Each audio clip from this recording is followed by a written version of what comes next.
Katika miaka ya hivi karibuni, sekta ya michezo ya kubashiri mtandaoni iGaming imepitia mabadiliko makubwa yaliyochochewa na teknolojia na ubunifu wa bidhaa mpya.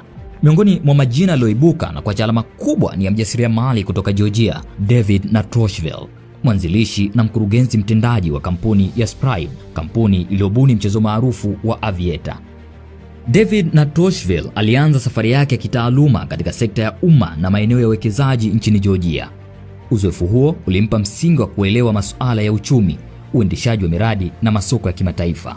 Mwaka 2018 alianzisha kampuni ya Spribe akiwa na lengo la kuleta mageuzi katika michezo ya kasino mtandaoni kwa kuunda bidhaa rahisi ya kisasa na inayofaa zaidi watumiaji wa kizazi kipya.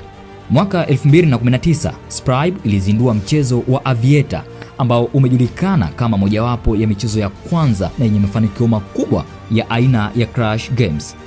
Katika mchezo huu, mchezaji huweka dau kabla ya ndege kupaa.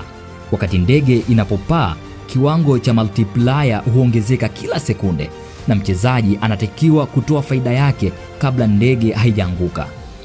Urahisi wa mchezo huu ni pamoja na msisimko wake ambao umefanya kuvutia mamilioni ya watumiaji duniani.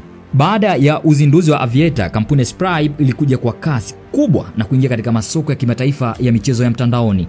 Kwa sasa, Aviator inatumika kwenye maelfu ya kasino mtandao duniani, ina mamilioni ya wachezaji kila mwezi na imejijengea umaarufu mkubwa hasa barani Afrika, Ulaya na Amerika ya Kusini. Aviator imechangia kubadili mtazamo wa michezo ya kasino mtandaoni kutoka mfumo wa kawaida wa slot games kwenda kwenye michezo ya haraka na ya kijamii zaidi. Mfumo wa real time interaction umeongeza ushindani na mvuto wa mchezo huo. Fahamu kuwa teknolojia ya Aviator si mali ya kampuni za betting, bali ni ya kampuni ya Spribe. Betting companies hulipia kutumia teknolojia hiyo, licensing fee na revenue share kutoka kwenye dau. Usisahau, mimi ni Faisal Omar Singa na hapa ni Donald Updates.